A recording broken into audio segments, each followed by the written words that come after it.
현재 시간 1시 30분 지나고 있고 상황실로 들어가 보도록 하죠. 이권희 차장과 함께하겠습니다. 어서 오세요. 예, 안녕하세요. 네, 안녕하세요. 오장 SS 오늘 시장에서 또 눈에 띄는 종목들의 특징주 하나씩 다뤄보도록 하겠습니다. 첫 번째 상황실은 삼성생명인데 사실 뭐 삼성생명뿐만 아니라 삼성가를 다뤄보고 싶어서 꼽았어요. 고 이건희 회장의 상속세만 역대 최대 13조 원으로 추정되고 있다고 하는데 그 상속에 포함되는 지분들, 그런 대상되는 것들 좀 설명해 주세요. 일단 뭐 고인이 돌아가시고 나면 네. 그분이 소유했던 모든 재산에 대해서 이제 지금 재산의 규모를 측정을 먼저 해야 되고요. 그렇죠. 예, 가치를 어떻게 평가를 하느냐에 따라서 상속세가 달라지기 때문에 일단 그게 이제 내일 종료가 되는 날이기 때문에 이제 이런 뉴스들이 오늘부터 나오기 시작하는 걸로 보이고요. 금요일 날 종료가 됐죠. 이제 그래서 지금 한 13조 정도로 나오는데 뭐 기타 자산들도 많이 있지만 실제로 시장에서 관심을 갖고 있는 거는 네. 삼성전자, 그러니까 주식 관련된 거죠. 삼성전자 그렇죠. 보통주를 이제 고 이건희 회장이 4.18% 갖고 있었고, 삼성전자 우선주를 0.008% 갖고 있었고요. 삼성생명 같은 경우가 제일 많은데 20.76%를 갖고 있었습니다. 그리고 삼성물산을 2.88%, 삼성 SDS를 0.01% 정도 보유하고 있어서 일단 요 주식들이 이제 어떻게 분배가 되고 뭐 삼성의 지배구조 개편 이슈가 항상 있었는데 그것들이 어떻게 이루어질까에 대한 시장의 관심이 좀 쏠려 있다라고 보시면 될 것 같습니다. 말씀하신 것처럼요. 지금 시장에서는 이 고 이건희 회장이 보유했던 주식 지분에 대해서 주목을 하고 있고, 이 지분 상속이 어떻게 이루어지느냐. 이로 인해서 뭐 이건희 부회장의 입지가 높아질 수도 있지 이재용 않을까? 부회장. 죄송해요. 이재용 부회장의 입지가 높아질 수도 있지 않을까라고 생각하는 것 같은데, 저도 그게 궁금해요. 과연 이 상속을 통해서 주식시장에 미친 영향은 뭐길래 벌써부터 사람들이 관련 종목들, 뭐 예를 들어 삼성물산, 삼성생명 이런 종목을 사고 있는지, 오늘은 또 호텔신라 우선주가 급등하는 모습도 보여줬거든요. 일단은 호텔신라 우선주 급등부터 말씀을 좀 드리면 네. 뭐 일단 이부진 사장이 딸이죠. 그렇죠. 예, 그러다 보니까 결국에는 뭐 이 지배구조 이슈가 나올 때마다 한 번씩 이제 호텔신라도 주가가 움직이는 모습이었는데 결국에는 이부진 씨가 삼성전자에 대한 주식 수가 늘어나지 않겠냐라는 것들에 대한 기대감이 좀 반영된 것 같고요. 일단 뭐 그거 이외에는 특별한 이슈는 없는 것 같습니다. 삼성 호텔신라 우선주 같은 경우는. 그리고 결국에는 이제 이 상속을 진짜로 뭐 자식들은 부인은 1.5를 받을 수 있고요, 법적으로. 네. 그다음에 자식들은 일씩 다 나눠 가질 수 있는데 근데 결국에는 그러면 이게 어떻게 분배가 될 것인지 아니면 진짜 뭐 그 미리 써놓은 유언장에 따라서 네. 있어서 그거에 따라서 뭐 이재용 부회장한테 더 많이 갈 건지 뭐 이런 것들에 대한 여러 가지 지금 논란이 있는데 그건 아직 저희가 알 수가 없죠. 그렇죠. 알 수가 없기 때문에 지금은 이런 추측 뭐 그다음에 기대감 이런 것들이 지금 시장을 좀 움직인다. 근데 큰 틀에서는 뭐 법적으로 우리나라 이제 법인 관련된 법으로 보면 결국에는 뭐 지배 구조는 한번 개편을 해야 된다. 삼성전자 같은 경우에. 삼성그룹 같은 경우에 그래서 사실은 뭐 물산을 중심으로 하는 회사와 그다음에 결국에는 사업 지주회사랑 생명을 중심으로 하는 금융 지주회사로 나눠져야 되지 않겠냐 이 얘기는 뭐 한 10년 전부터 나왔던 얘기인데 네. 이제 그게 본격화되지 않겠냐라는 얘기들이 좀 이제 나오고 있는 시기다라고 보시면 될 것 같습니다. 그래서 그런가 이제 오늘은 호텔신라 우선주가 급등했지만 최근에 삼성물산, 삼성생명의 주가가 야금야금 올라왔어요. 네. 뭐 물산의 경우에는 뭐 다른 업황적인 요인도 있었겠지만 삼성생명에 대한 가격 전략 먼저 세워드릴게요. 지금 이 가격에서 투자자들이 만약에 이 상속세 이슈를 보고 매수한 거라면은 뉴스가 나오고 시장이 어떻게 해석하는지 보고까지 결정을 하는 게 좋을까요? 일단은 삼성생명은 네. 일단은 뭐 금융주들이 대부분 비슷하지만 되게 저평가되어 있습니다. PBR 기준으로 0.4배가 안 되기 때문에 그렇죠. 사실은 되게 낮은데 뭐 생명주들이 보통 좀 약간 금리 영향도 좀 많이 받고 네. 뭐 여러 가지 이제 수익이 극대화되기 좀 어려운 성장성이 좀 둔화된 산업이다 보니까 그런 건데 지금은 지배구조 개편 이슈 기대감이라든지 뭐 지주회사로서 삼성생명의 입지가 뭐 새로 부각된다라고 하면 네. 저평가됐던 요인들은 좀 일부 해소가 되지 않겠냐라고 개인적으로 생각을 하고 있고요. 네, 차트 보면서 해볼까요? 일단은 중장기적으로 봤을 때 저는 한 10만 원 정도까지는 충분히 반등은 나올 수 있다라고 보고 있습니다. 제가 지금 주봉을 펼쳐놨는데 네. 꾸준히 지금 올라왔지만 사실 코로나 직전 가격에서 뭐 한 15% 정도 올라온 상황이라고 보시면 될 것 같고요. 예전에 이제 한참 오랫동안 박스권을 형성했던 부분이 한 10만 원대였기 때문에 그때 그 정도 가격 9만 5천 원에서 10만 원 정도로 가면 사실은 조금 굉장히 좀 매물이 좀 많이 나오지 않겠냐 이렇게 개인적으로 생각을 하고 있습니다. 그래서 일단은 중장기 목표가 10만 원 제시해 드렸습니다. 삼성생명 그리고 삼성가에 미치고 있는 이 이슈 한번 여러분들 체크해 보시기 바라겠고요. 두 번째 상황실로 넘어가 보겠습니다. 와, 여우조연상 쾌거 네. 우리나라 이제 한국인으로선 처음이고 아시아인으로는 두 번째라고 하는데 윤여정 씨가 미 아카데미 여우조연상을 수상했습니다. 그로 인해 뭐 SM라이프 디자인뿐 아니라 뭐 관련주들을 또 눈여겨 보셨을 텐데 안타깝게 주가는 하락하고 있지만 네. 어떤 종목들이 관련주로 꼽히는지부터 설명드려볼게요. 관련주가 이거 하나밖에 없더라고요. 이게 왜 그러냐면 네. 미나리가 뭐 윤여정 씨가 상을 받은 건 굉장히 축하할 일이고 네. 뭐 기쁜 일이지만 우리나라 이제 배우가 받은 거니까 근데 사실은 영화 자체 제작사도 미국인이고 미국 사람이 제작을 했고요. 예, 그러니까 미국 회사가 제작을 한 거고 네. 지금 우리나라 감독도 사실은 미국인입니다. 미국인이고 일부 이제 주연 배우나 조연 배우들이 우리나라 사람들이 이제 들어가 있기 때문에 이제 그에 대한 관심을 좀 받았다. 뭐 한국 영화가 아니냐, 뭐 외국인 영화상에 들어가 있는 게 논란이 되기도 했던 작품이었는데.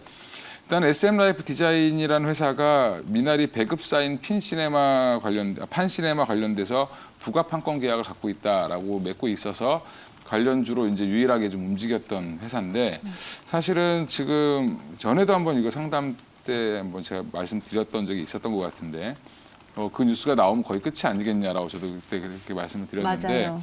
지금 뭐 그 뉴스가 나오기 전부터 사실은 어제 금요일부터 뭐 사실 고가를 형성하고 빠졌기 때문에 일단 뉴스는 이미 뭐 됐다라고 보고 그때 금요일날 고점을 찍고 내려오는 모습이어서 뭐 이거를 목표가나 이런 것도 말씀드리기 참 그런 것 같습니다. 이미 오스카 프리미엄 다 반영돼서 이미 시세는 한번 주고 끝났다. 네. 일단 이벤트가 끝났기 때문에 당분간 SM라이프 디자인이 올라오려면 다른 이벤트들이 좀 나오기 전까지는 좀 힘들지 않겠나. 그래서 일단은 그냥 갖고 계시면 매도라는 게 맞는데 이게 워낙 고점에 사신 분들은 좀 문제가 있을 수도 있어서 그래도 손절을 하고 가시는 게 맞지 않겠나 싶습니다. 아니 지난번에 기생충 때도 그랬어요. 그때도 예. 딱 수상 직후에 갑자기 붕붕으로 주가가 또 밀려나는 모습 보여줬기 때문에 우리 투자자분들이 이런 걸 좀 조심하셔야 될 것 같아요.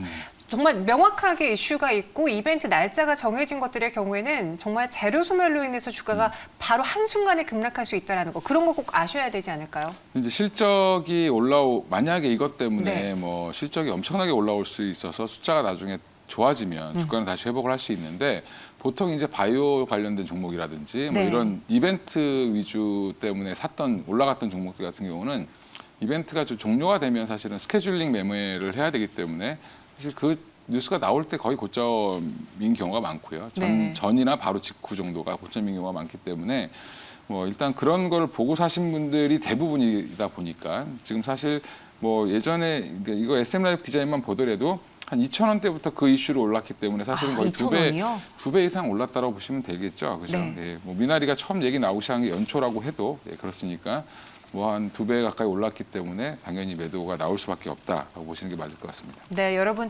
SM라이프 디자인 보시면서 다음에도 이런 비슷한 이슈가 있을 때 이렇게 대응해봐야겠다. 재료가 나오기 전에 매도하고 나와야겠다라는 걸 좀 아실 수 있는 계기가 되었으면 좋겠습니다. 저희 SM라이프 디자인 확인해 봤고요. 이어서 세 번째 상황실로 넘어가 볼게요. 지난주 그리고 이번 주 아마 가장 핫한 섹터가 될 수도 있는 게 진단키트주라고 하더라고요. 수젠텍은 신속검사 키트가 미국의 FDA를 승인받으면서 오늘 상한가로 직행했는데 수젠텍이라는 회사에 대해서도 좀 들어보고 싶어요.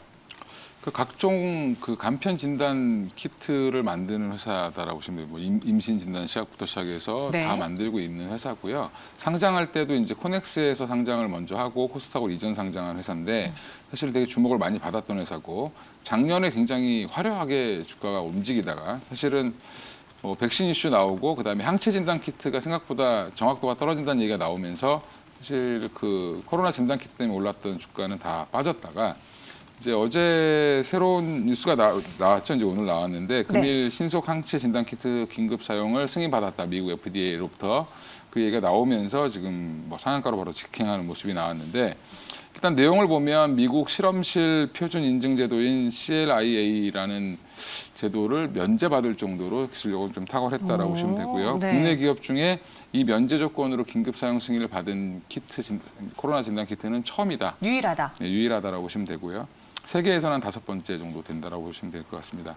근데 이 의미가 뭐냐면 대형 병원 그동안 이제 대형 병원에서는 일부 사용을 했었습니다. 부젠텍 같은 경우도. 근데 지금 소형 병원이라든지 뭐 약국이라든지 이런 데까지도 유통망을 좀 확대할 수 있는 허가를 받았다라고 보시는 게 맞을 것 같습니다. 이전에 수젠텍 CEO와 함께 저희가 방송을 해본 적이 있었는데 수젠텍의 기술력을 우리나라뿐만 아니라 전 세계적으로 또 미국에서도 인정받을 수 있었던 하나의 그 증빙이 아닐까 싶어요.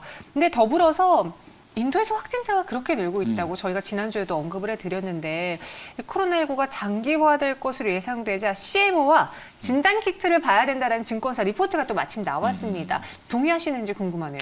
근데 이제 이걸 어떻게 볼 거냐라는 게 문제인데 네. 인도를 또 제외하면 전체적으로는 아직도 줄고 이제 고점을 찍고 뭐 재확산이 된다고 하지만 네. 재확산이 일어나고 나서 좀 줄고 있는 추세여서 사실 인도를 포함시키면 전 세계적으로 지금 고점을 뚫고 나가는 그런 형태가 나오고 있는데 여전히 근데 이제 이거는 알게 된 거죠. 예전에는 백신만 나오면 다 해결될 거야라고 생각했었는데 이제 지나고 보니까 백신이 나와도 한동안은 이게 계속 이어질 가능성이 높겠구나라는 생각을 드디어 하기 시작한 거고요.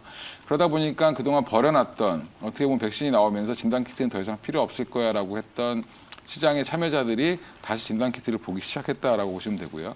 또 마침 또 그 회사들이 실적이 올라오기 시작했다라고 보시면 되는데 뭐 금요일도 제가 뭐 CGN 말씀드리면서 말씀을 드렸던 것 같은데 네. 결국에는 이런 진단키트 업체들은 뭐 당분간은 계속 좋은 실적을 낼 걸로 예상을 하고요. 그다음에 CMO 관련된 기업들 역시도 뭐 개발과 같이 엮여져 있는 SK 바이오사이언스가 굉장히 강한 이유는 결국에는 그런 것들이 앞으로도 일회성으로 끝나지 않고 계속 지속 가능할 거다라는 그런 생각을 하게 하기 때문에 투자에 대해서 미래에 대한 예측을 좀 더 뭐 어떻게 보면 코로나 쪽에서 봤을 때는 부정적으로 보는 거죠. 네, 그런 것들이 좀 많아지면서 지금은 좀 좋아지고 있다라고 보시면 되는데 이쪽 파트는 뭐 일단 확진자 수가 전 세계적으로 급증세이기 때문에 네. 뭐 저는 뭐 이쪽은 여전히 좀 봐야 된다라는 것도 저도 좀 동의를 하고 있고요. 주가도 많이 눌려서 올라오기 때문에 사실 좀 상승할 여력이 좀 더 있다라고 보고 있습니다. 수젠텍 차트 보면요. 와, 저게 한때는 정말 엄청 많이 올랐습니다. 직전 고점이 보니까 65,800원까지 갔었더라고요. 네, 맞습니다. 그때 영광 주가를 다시 맛볼 수 있을까요? 그때까지는 좀 어려워도 네. 뭐 뭐 이제 실적이 나오고 만약에 좀 더 많이 팔린다는 얘기가 나오기 시작하면 수젠텍은 지금 한 4만 원 정도까지는 복귀는 가능하지 않겠나 개인적으로 생각하고 있습니다. 4만 원까지는 그래도 복귀가 가능하다. 68,000원의 이전 고점까지는 다소 힘들어 보이지만 현재까지 나온 뉴스라던가 지금의 상황을 봤을 때에는 4만 원의 목표가는 들을 수 있을 것 같습니다. 참고해 보시고요. 마지막 상황실로 넘어가 볼게요. 저희 지금 유튜브 채팅방에 현대모비스 궁금해하시는 분들이 많아요. 그러니까 거기에 대해서 왜 이렇게 자동차주가 못 가나요 하니까 최근 매기가 뭐 조선, 철강, 화학 이렇게 실적으로 확연하게 보여주는 섹터로 쏠리다 보니 상대적으로 소외받는 거다라는 이야기를 하고 계시거든요. 저도 좀 그렇게 생각하는 게 요즘에 저희가 호실적이라고 말하는 종목 대표적인 게 철강, 조선, 화학이었어요. 포스코 인터내셔널도 실적이 주가를 올리고 있는 상황인데 10년 만에 최대 분기 실적을 내놓았잖아요. 네. 그 내용 좀 실적 좀 정리해 주세요.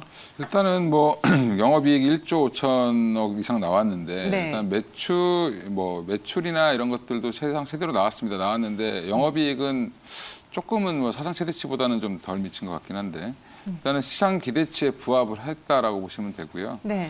포스코 인터내셔널이 사실은 좀 제가 저는 이제 좋게 보세요.